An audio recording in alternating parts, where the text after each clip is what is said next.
Hi, I'm Mary Cross. Welcome to episode 2 of the Youth Federation special Building Bliss podcast. And our guest is Lily. Hi, Lily. Hi.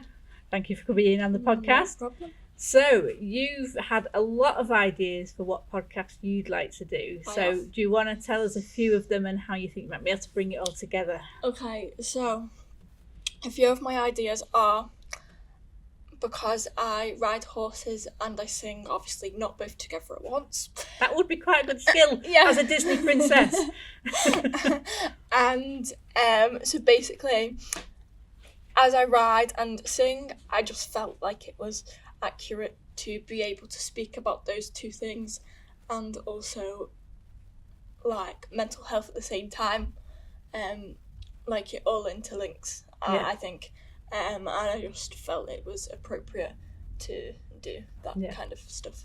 Yeah. So what do you get out of your riding? What do you enjoy about it? So I enjoy about the riding side, so because I compete and do competitions within British Dressage itself, it brings me mostly joy and like calmness at the same time.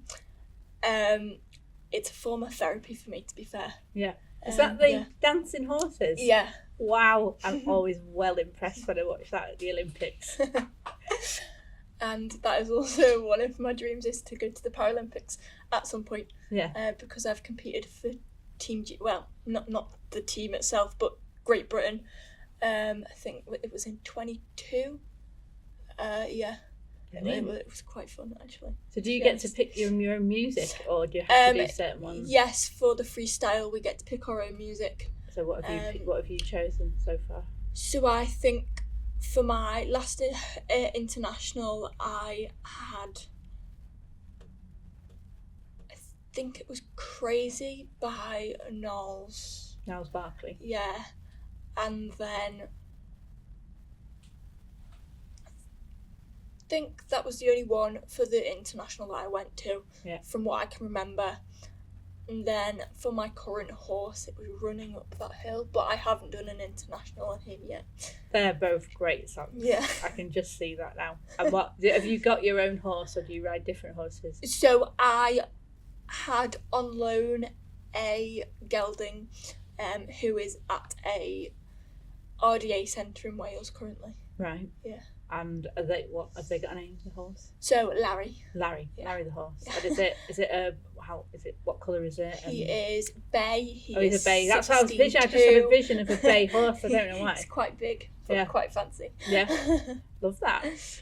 So that's your riding. So what about your singing? Yeah. How did you get into singing? So my singing, I think I've been doing since I was about 8 or 9, and I'm now 23. Right. It's been quite a journey, to be honest. Yeah. And do you sing alone, or in a choir, or in a Both. band? Yeah. Both. I sing alone and in a choir. Yeah. The choir is in my local area. But yeah. So have you done any memorable performances that you've really enjoyed?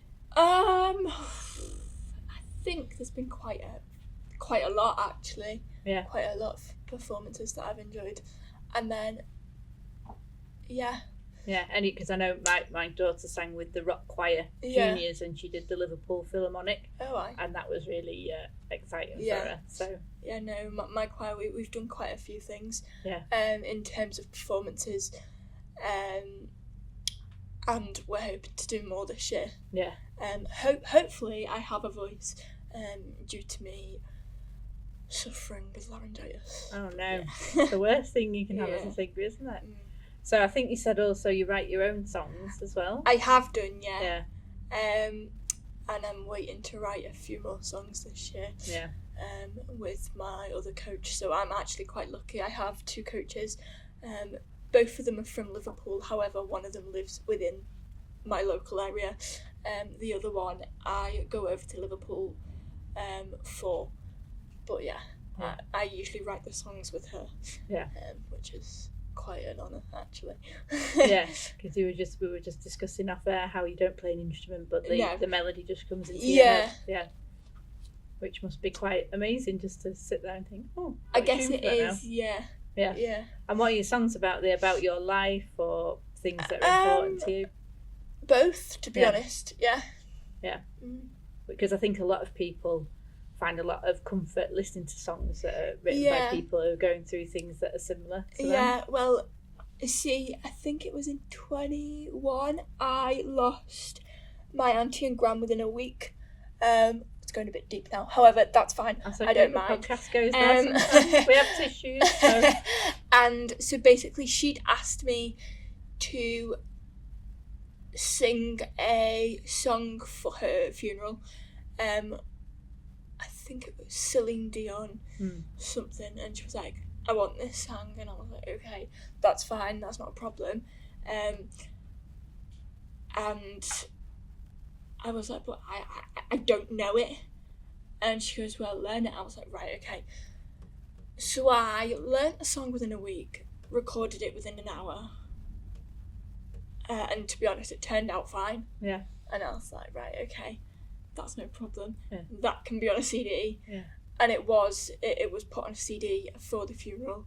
And to be honest, I think that was one of the best things that I've done. Yeah. Well, that is a really lovely thing to be able to do for people, because music is so powerful in moments like that. I don't know, did you have to sing it live? Because I think that would be really difficult to do it live. So the vicar asked me to do it, and I was like, I can't. If I could have, I would have, but I couldn't. That's too much, isn't it, really? But that's a really lovely thing to be able to do, isn't it? Yeah. And I think especially people, I don't know, in life, music is the thing that probably sparks the most memories, isn't it? And I think definitely. Especially at funerals, people pick very memorable songs, don't they? They do, yeah. I think as well, it's taken more time to process the grieving process than it has anything else. Because of the age difference between my auntie and my gran. So I think she was like 91 or 2 or something, and my auntie was around 64, 65. But it's more, we weren't expecting them to be gone within that same week. No. Which was a fair shock to everyone, to be honest. Yeah. Well, any death is bad enough, isn't it? But when it happens like that. When it happens like that, it's harder than expected. But, And I think it happened, unfortunately, quite regularly in the COVID times. It did, and we were in COVID, and we couldn't see anyone. I couldn't go out and do the horses. My old pony had to go into a field for about 2 months, and it's like, Jesus, I can't do anything. I can't see anyone. I'm bored. That's really tough. So that brings us on to the mental health aspect of your podcast. Then. So obviously your riding and your singing, would you say, are very important to your mental health? I would, because it basically, I think it all started in school, and I was bullied and all that kind of stuff just because I'm different, or you say different, or I'd say has special needs issues. Issues is a big thing, I'd say, because it's not an issue. I feel like it's an ability more than anything. Just due to the abilities I've found with the disability, if that makes any sense. Yeah, so, well, an issue's got a bit of a negative tone, hasn't it? Yeah.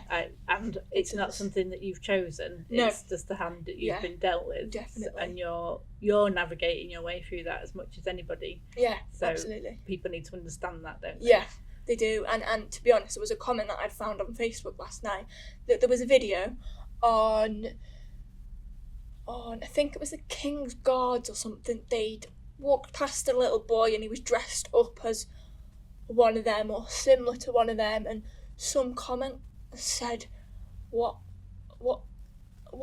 special needs issues does this boy have? And I was like, sorry, that's not normal. However, it is for able-bodied people to come out with that term. What special needs issues does he have? And it's like, it's not issues. Yeah, it's quite a long term, I'd say, because there's so many different aspects that go in with that. Yeah, and it's just the worst cheap shot you can make. Yeah. And I always say, you know, live in somebody else's shoes for Definitely. a day and see how you feel. Yeah. It's like when people get hoity-toity about using a disabled bathroom, right? And you don't look disabled. Yeah, well, exactly. Sorry, do you want me to like get my stoma out, or do I have to prove my disability to you? Nobody knows what hidden disabilities that anybody's fighting on a daily basis, do they? So no, exactly. And I feel like the mental health side as well is a big thing, because I feel like I kind of went forwards but then backwards at the same time, and it was like, oh, I am like in a rut and I kind of can't get out of it, like what am I supposed to do? And at the time when my auntie was okay, and we think she'd had COVID when COVID first came about, and she was probably one of the most down-to-earth people that I could ever have spoken to, and to be honest, we'd sit at the table and speak for hours if it was just me and her. And the fact that I had that through lockdown but then couldn't speak with her about it was quite a different thing, because I was just sat in my own brain, if that makes any sense to you. But I think as well it started within school as well,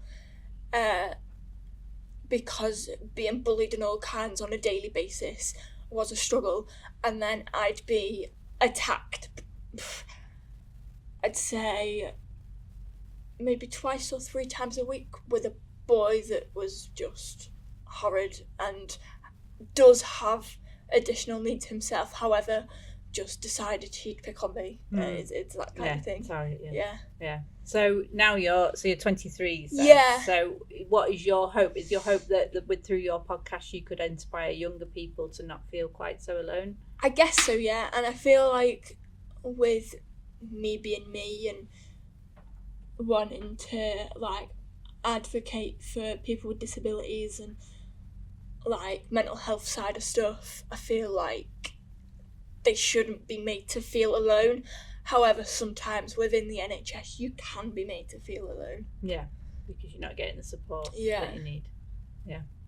Well, I think that would be a brilliant podcast. It's definitely something that's needed. There's so much ignorance out there about disability in general. Yeah. And people, the whole language that people use and their approach to disabled people. So I really hope that you go ahead and start releasing some episodes. So thank you, Lily. Thank you. Thank you for having me.